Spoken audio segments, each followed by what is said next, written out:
الحمدللہ رب العالمین والصلاة والسلام علی خاتم النبیین وعلی آلہ واصحابہ اجمعین اما بعد فاعوذ باللہ من الشیطان الرجیم بسم اللہ الرحمن الرحیم وَأَقِيمُوا الصَّلَاةَ وَآتُوا الزَّكَاةَ وَارْكَعُوا مَعَ الرَّاكِعِينَ أَتَأْمُرُونَ النَّاسَ بِالْبِرِّ وَتَنْسَوْنَ أَنفُسَكُمْ وَأَنْتُمْ تَتْلُونَ الْكِتَابَ أَفَلَا تَعْقِلُونَ صدق اللہ العظیم۔ معزز ناظرین، جیسا کہ آپ احباب اس بات کو بخوبی جانتے ہیں کہ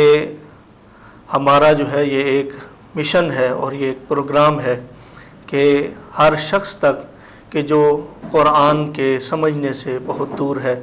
ہمارا یہ مقصد ہے کہ اللہ جل جلالہ کی توفیق اور نبی رحمت صلی اللہ تعالیٰ علیہ وآلہ وسلم کی نظر رحمت سے کچھ نہ کچھ جہاں تک ہو سکے ہم تک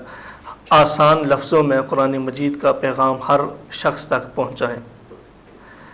اللہ جل جلالہ نے قرآن مجید کی جو آیت میں نے تلاوت کی ہے اس میں بڑا خوبصورت انداز اپنایا اور فرمایا وَأَقِيمُوا الصَّلَاةَ وَآتُوا الزَّكَاةَ وَارْكَعُوا مَعَ الرَّاكِعِينَ۔ آیت کا مفہومی ترجمہ یہ ہے، اور تم نماز قائم کرو اور زکوٰۃ دو، وَارْكَعُوا مَعَ الرَّاكِعِينَ، اور رکوع کرنے والوں کے ساتھ رکوع کرو۔ معزز سامعین، اس آیت کے اندر اللہ رب العزت نے فرمایا اقیموا الصلاۃ، نماز کو قائم کرو۔ نماز جو صلاح عربی کے اندر لفظ ہے، اس کے بے شمار معنی ہے۔ یہ دعا کے معنی بھی استعمال ہوتا ہے، درود کے معنی میں بھی استعمال ہوتا ہے، اور خاص قسم کی عبادت جو ہم کرتے ہیں یہ اس معنی میں بھی استعمال ہوتا ہے۔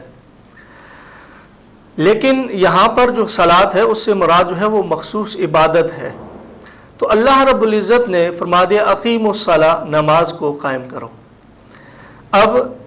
یہ اتنا خاص امر ہے اور اتنا جو اہم رکن ہے اور اتنی اہمیت والا یہ رکن ہے کہ اللہ رب العزت نے صرف ایک مقام پر نہیں بلکہ کئی 100 مقام پر قرآن مجید میں جا بجا اس کا حکم ارشاد فرمایا اقیموا الصلاۃ، نماز کو قائم کرو۔ اب یہ بھی اس بات کو کرتا چلوں کہ اللہ جل جلالہ نے قرآن مجید میں کسی جگہ پر بھی یہ نہیں ارشاد فرمایا کہ نماز پڑھو، بلکہ اللہ نے فرمایا اقیمو، اس طرح کے لفظ آئیں گے اقامو، اقیمو، اقیم، کہ جس کا مطلب یہ بنتا ہے نماز کو قائم کرنا۔ تو قائم کرنے کا مقصد یہ ہے کہ پورے خشوع اور خضوع کے ساتھ، عاجزی کے ساتھ، انہماک اور توجہ کے ساتھ اور اللہ جل جلالہ کی تجلیات میں مستغرق ہو کر اس رکن کو ادا کرنا گویا نماز کو قائم کرنا ہے۔ اب قرآن مجید میں ایک جگہ پر اللہ رب العزت نے فرمایا ان الصلاۃ تنہی عن الفحشاء والمنکر، کہ نماز جو ہے وہ روکتی ہے بے حیائی سے بھی اور برائی سے بھی۔ سوال یہ پیدا ہوتا ہے کہ اللہ رب العزت نے جب یہ کہہ دیا کہ نماز بھی حیائی سے بھی روکتی ہے اور برائی سے بھی روکتی ہے، لیکن بہت سارے نمازی ایسے ہیں کہ جو نماز پڑھتے ہیں لیکن اس کے باوجود بھی وہ نہ بے حیائی سے رک رہے ہیں نہ برائی سے رک رہے ہیں۔ تو جواب اس کا کیا ہے؟ جل جلالہ کا کلام جو ہے وہ جھوٹا نہیں ہے، لیکن نمازی کا ان بے حیائی اور بری باتوں سے نہ رکنا اب یہ بھی پھر قابل توجہ عمل ہے۔ تو اس کا جواب یہ ہے کہ اللہ رب العزت نے جو نماز کا حکم عطا فرمایا ہے وہ نماز کو قائم کرنے کا حکم عطا فرمایا ہے، جبکہ ہم جو ہے وہ نماز پڑھتے ہیں۔ نماز کو جب قائم کر لیا جائے تو انشاءاللہ العزیز وہ جو تمام تر توجہات ہیں جو دنیا کی طرف ہیں، وہ تمام تر جو باتیں ہیں جن کی وجہ سے انسان جو ہے لغویات کے اندر اور غلط کاموں کی طرف مائل ہوتا ہے، وہ انشاءاللہ العزیز تمام چیزیں جو ہیں وہ ختم ہو سکتی ہیں۔ لیکن شرط یہ ہے، اللہ رب العزت نے جو فرمایا ہے کہ اقاموا الصلاۃ، اسی طرح اقیم الصلاۃ کے جو لفظ ہیں کہ نماز کو قائم کرو۔ جب ہم نماز کو قائم کر لیں گے تو اس صورت میں جتنی بھی وہ تمام رذیل چیزیں ہیں ان سے انسان جو ہے وہ بچ جائے گا۔ اور یہ خاص رکن ہے اور اتنا عظیم رکن ہے کہ جہاں پر نبی رحمت صلی اللہ تعالیٰ علیہ وآلہ وسلم نے اس کی جو ہے وہ بہت تاکید فرمائی ہے احادیث کے اندر، بلکہ رسول اللہ صلی اللہ علیہ وآلہ وسلم نے ارشاد فرمایا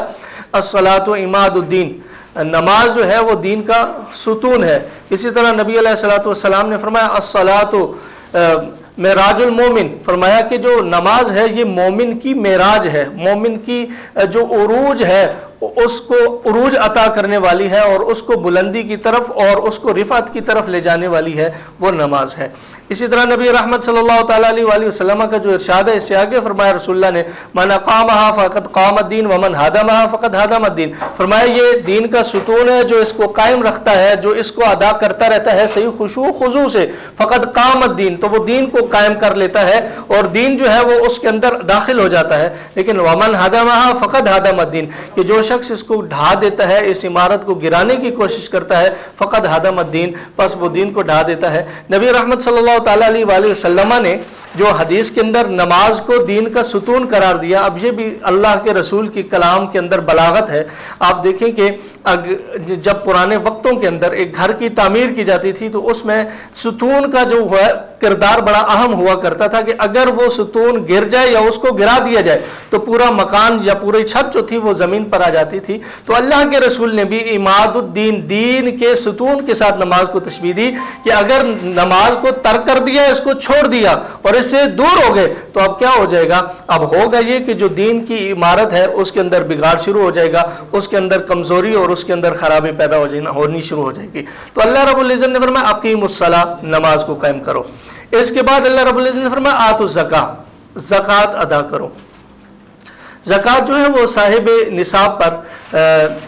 مال کا 2.5%، یعنی 100 میں سے 2.5 روپے جو ہے وہ اس کو ادا کرنے پڑتے ہیں، یہ اللہ رب العزت کی طرف سے فرض ہے۔ اور نبی رحمت صلی اللہ تعالیٰ علیہ وآلہ وسلم نے بھی حدیث میں فرمایا کہ جو تمہارے امیروں کے لیے، فرمایا کہ جو تم امیر ہو، تمہارے مال میں اللہ نے غریبوں کے لیے حصہ رکھا ہے، اور ہو سکتا ہے کہ تمہارے وہ جو غریبوں کا حصہ تمہارے مال کے اندر ہے، اس حصے کی وجہ سے جو تمہیں ملتا ہے وہ تمہیں رزق اس حصے کی وجہ سے مل رہا ہے، یعنی تمہیں جو اللہ رب العزت کثیر مال اور کثیر دولت عطا کرتا ہے تو وہ در حقیقت اس وجہ سے عطا کرتا ہے کہ تاکہ تم غریبوں کے اندر تقسیم کرو۔ یہ زکوٰۃ کا جو نظام ہے یہ اتنا خوبصورت اور اتنا بہترین نظام ہے اسلام کے اندر کہ اگر اس کے اوپر عمل کرنا شروع کر دیا جائے تو جو معاشرہ ہے اس میں غریب طبقہ جو ہے وہ بالکل ختم ہو سکتا ہے، لیکن ہمارے ہاں اس کی بہت کمی ہے اور کمزوری ہے، اور لوگ جو ہے وہ اس کو تاوان اور اس کو جو ہے وہ ٹیکس یا اس کو ایک اپنے اوپر بوجھ سمجھتے ہیں، جس کی وجہ سے انسان مشکلات کا شکار ہوتے ہیں، تکالیف کا شکار ہوتے ہیں۔ ان کا کئی دفعہ ایسے بھی ہوتا ہے کہ وہ مال اتنا نکل جاتا ہے لیکن انہیں پتہ نہیں چل رہا ہوتا۔ اللہ رب العزت کا اگر فریضہ ادا کر دیا جائے تو بے شمار بیماریوں سے، تکالیف سے اور دیگر چیزوں سے جو ہے وہ نجات حاصل ہو سکتی ہے۔ حضرت سیدنا صدیق اکبر رضی اللہ تعالیٰ عنہ، آپ کے دور خلافت میں کچھ لوگوں نے جو نئے نئے اسلام قبول کیا تو انہوں نے زکوٰۃ دینے سے انکار کر دیا۔ اب صدیق اکبر رضی اللہ تعالیٰ عنہ صحابہ کرام کے ساتھ میٹنگ کی اور فرمایا کہ میں تو ان سے جہاد کرنا چاہتا ہوں، اور جو اللہ کے رسول کے دور میں صرف ایک رسی بھی زکوٰۃ دیا کرتا تھا اور اب وہ نہیں دے رہا، فرمایا اس کے ساتھ بھی میری جنگ ہے۔ تو جب ایسی کیفیت، اور بعض صحابہ نے کہا کہ آپ یہ سختی کیوں کر رہے ہیں، تو پھر اس کے بعد جب یہ نتائج حقیقی سمجھ آئے کہ یہ اسلام کا قانون تھا اور اس میں ذرا سی بھی رد و بدل جو ہے اس کی گنجائش نہیں ہے، تو پھر اس کے بعد پتہ چلا کہ حضرت صدیق اکبر رضی اللہ تعالیٰ عنہ نے یہ اتنا بڑا کام جو ہے وہ کیوں کیا تھا۔ اب آپ اندازہ کریں کہ یہ اوائل اسلام میں، ابتدائی اسلام میں اتنی سختی ہے، تو آج ہم جو ہے وہ کدھر پہنچ گئے ہیں، مال کتنا ہے اس کی ہمیں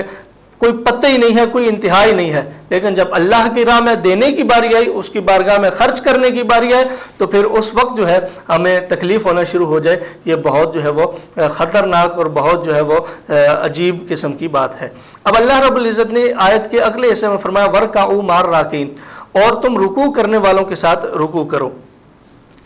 اس جگہ پر ایک سوال ہے، وہ یہ کہ اللہ رب العزت نے فرمایا کہ رکوع کرنے والوں کے ساتھ رکوع کرو، اب شروع کے اندر جب نماز کا حکم دے دیا گیا،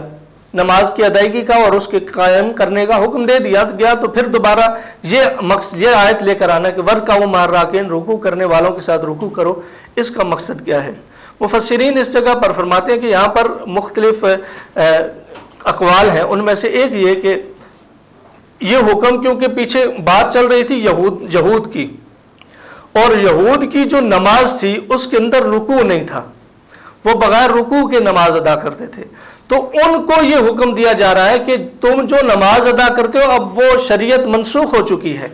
اب تم اگر نماز ادا کرنا چاہتے ہو یا اللہ کی خوشنودی چاہتے ہو تو تمہیں وہ نماز ادا کرنی ہے کہ جو رسول اللہ صلی اللہ علیہ وآلہ وسلم ادا کرتے ہیں، اور وہ ہے رکوع والی نماز۔ ایک قول یہ ہے۔ دوسرا قول یہ ہے، مفسرین نے لکھا کہ یہاں پر اللہ رب العزت نے جو صلاۃ الجمع ہے،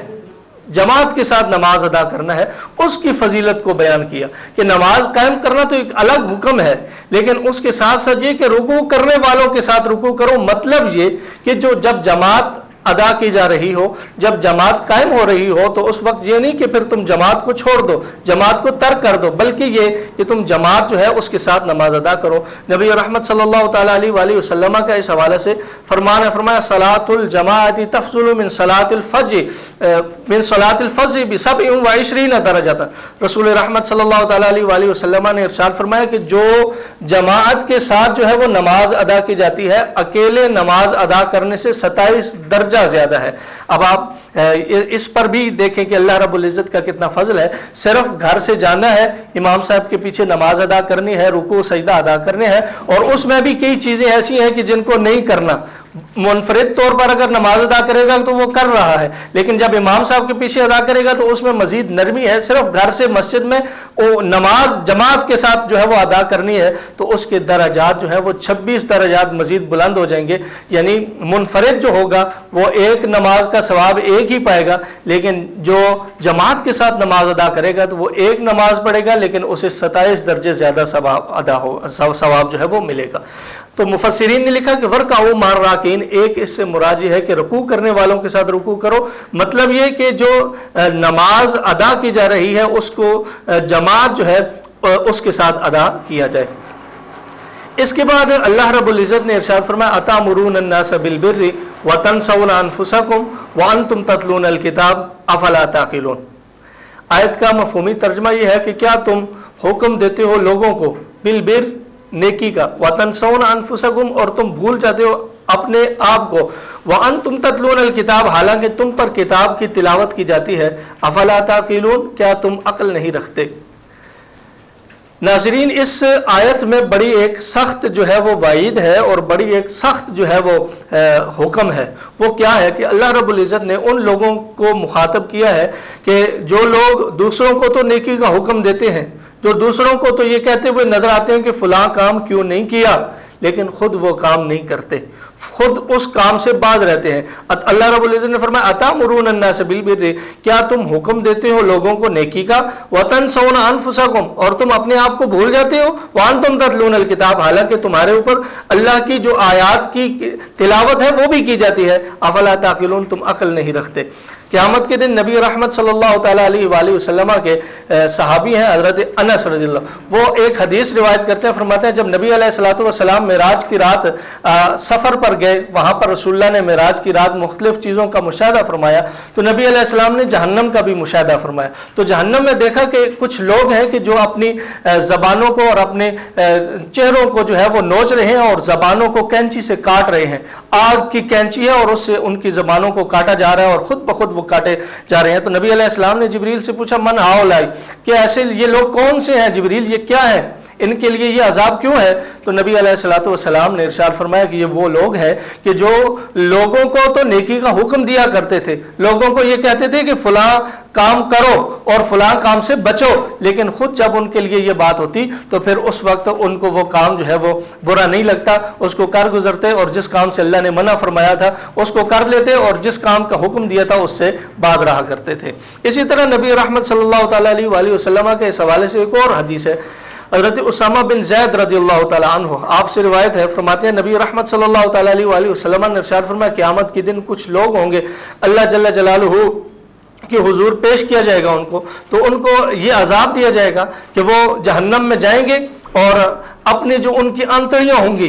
جو ان کے معدے ہوں گے، وہ ان کو نکال لیا جائے گا اور ان کو نکال کر اور ان کی حالت کو خراب کر دیا جائے گا۔ اب جو لوگ ہوں گے وہ اس چیز کو دیکھ رہے ہوں گے اور وہ پوچھیں گے کہ کیا تم وہی نہیں ہے کہ جو ہمیں نیکی کا حکم دیا کرتا تھا، کیا تو وہ نہیں ہے جو ہمیں برائی سے روکا کرتا تھا؟ تو وہ خود کہے گا ہاں میں وہی ہوں جو میں تمہیں حکم نیکی کا دیا کرتا تھا، خود نیکی نہیں کرتا تھا، لیکن تمہیں میں حکم دیا کرتا تھا کہ فلاں فعل سے رک جاؤ، لیکن خود اس فعل سے رکا نہیں کرتا تھا۔ رسول رحمت صلی اللہ تعالیٰ علیہ وآلہ وسلم نے ارشاد فرمایا کہ قیامت کے دن اس شخص کا حال ایسے ہوگا کہ جیسے گدے کو چکی کے گرد باندھ دیا جاتا ہے تو وہ گھومتا ہے، تو قیامت کے دن وہ شخص بھی اپنی انتڑیوں کو لیے ہوئے اسی طرح وہ پھرے گا کہ جیسے گدہ چکی کے گرد گھومتا ہے۔ تو معزز سامعین، ہمیں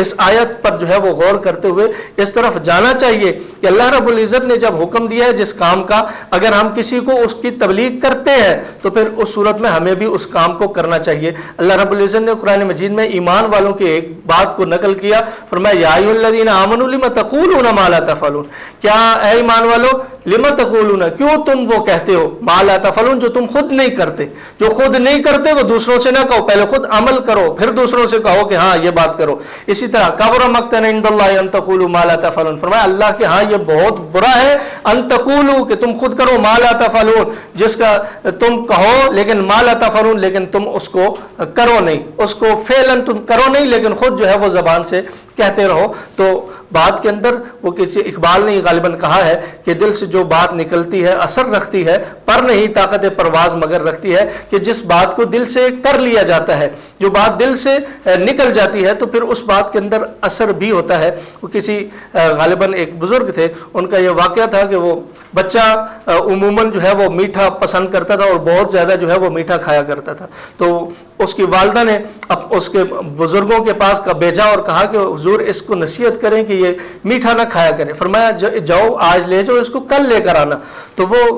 کل لے کر آئی، دوسرے دن جب لے کر آئی تو اس مائی کے بچے سے بزرگوں نے کہا کہ بیٹا میٹھا نہ کھایا کرو۔ فرمایا اگر حضور اتنی ہی بات کرنی تھی تو کل کر دیتے۔ فرمایا کل اس وجہ سے نہیں کی کہ کل میں خود بھی عمل تھا، میں نے خود میٹھا کھایا ہوا تھا، اگر میں اس سے کہہ دیتا کہ تم بھی نہ کھایا کرو تو پھر میں ایسی بات کرتا کہ جو میں نے خود نہیں کی، میں نے خود کی تو تب میں نے اس پر عمل کیا تو آج میں نے اس سے نصیحت بھی کر دی۔ تو اگر تو انسان خود عمل کرتا ہے، خود عامل ہے، درست طریقے سے جو ہے وہ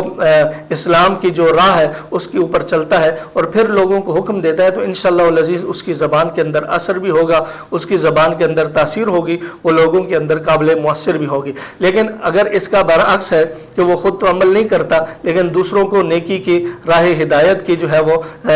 چیزیں دکھانے کی کوشش کرتا ہے تو اس کا پھر حال وہی ہوگا جو نبی رحمت صلی اللہ تعالیٰ علیہ وآلہ وسلم نے ارشاد فرمایا ہے۔ آیت کے آخر میں اللہ رب العزت نے فرمایا وَأَنْتُمْ تَتْلُونَ الْكِتَابَ، یعنی صرف یہ نہیں کہ تم نیکی کا حکم دیتے ہو اور دوسروں کو بولتے ہو، فرمایا یہ کہ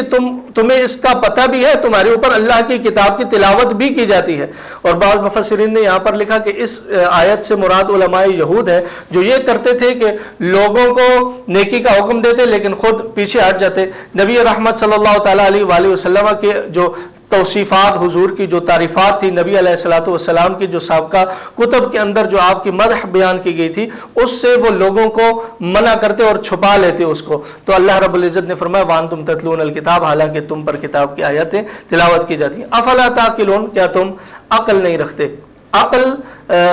کا مطلب یہ اقال الدابہ سے ہے، عربی کے اندر اقال الدابہ کہا جاتا ہے ایسی رسی کو کہ جس کے ساتھ اونٹ کا گھٹنا باندھا جاتا ہے اور وہ اونٹ چل پھر نہیں سکتا، بھاگ نہیں سکتا۔ تو اہل عرب جو ہے وہ اس اونٹ کو گھٹنے کو موڑ کر اس کے ساتھ اس اونٹ کا گھٹنا باندھ دیا کرتے، جس رسی سے اونٹ کا گھٹنا باندھا جاتا تھا اس کو عربی کے اندر اقال کہا جاتا ہے۔ تو اقال کا مطلب یہ ہوا کہ اقال الدابہ یعنی جس کے ساتھ جانور کا گھٹنا باندھا جاتا ہے۔ تو عقل کو عقل کیوں کہا جاتا ہے؟ عقل کو عقل اس وجہ سے کہا جاتا ہے کہ جب انسان عاقل ہو جاتا ہے تو پھر اس کے جو دین کی جتنی امور ہوتے ہیں وہ ان کے ساتھ بندھ جاتا ہے، ان کے ساتھ گھر جاتا ہے، پھر کبھی بھی وہ شرک اور دوسری چیزوں کی طرف یا گندی چیزوں کی طرف یا رسول اللہ صلی اللہ علیہ وآلہ وسلم کی ذات اقدس کی تنقید یا اس طرح دیگر جتنی چیزیں ہیں ان سے وہ باز رہتا ہے، پرہیز کرتا ہے۔ تو اب اس آیت سے اور اس مفہوم سے تو ہمیں یہی لگا کہ جو اہل اسلام ہے، جو دین پر عمل کرنے والے ہیں، یقیناً میرے رب کے ہاں وہی عاقل بھی ہیں، وہی عالم بھی ہیں۔ ایک جگہ پر اللہ رب العزت نے علماء کے لیے فرمایا انما یخشى اللہ من عباد العلماء، کہ اللہ کے بندوں میں سے صرف جو ڈرنے والے ہیں وہ علماء ہی ہیں۔ تو معزز سامعین، ہمیں یہ چاہیے کہ ہم سب سے پہلے تو خود بات پر عمل کریں، عمل کرنے کے بعد پھر جب دوسروں کو ہم اس چیز کی تلقین کریں گے انشاءاللہ العزیز اس کے اندر فائدہ بھی ہے، وہ دوسروں کے لیے نفع مند بھی ہے، اور اگر خود ہم عامل نہیں، خود اس بات کے اوپر عمل نہیں کرتے تو اس صورت میں جو ہے وہ ہم خسارے میں جانے والے ہیں، نقصان کا جو ہے وہ شکار ہوں گے۔ اللہ رب العزت کے جو فرامین ہیں ان سے جو ہے وہ ہم دور بھاگیں گے۔ معزز سامعین، یہی التجا ہے اور اسی پر اپنی بات کو جو ہے وہ ختم کرتا ہوں۔ اللہ رب العزت ہمیں جو قرآن مجید کی صحیح تعلیم ہے اس پر عمل پیرا ہونے کی توفیق عطا فرمائے، اس کے احکامات پر عمل کی توفیق عطا فرمائے۔ جتنے بھی ہمارے دوست احباب اس پیغام کو سنتے ہیں اللہ رب العزت ان سب کو جزائے جزیل عطا فرمائے۔ وما توفیقی الا باللہ رب العالمین۔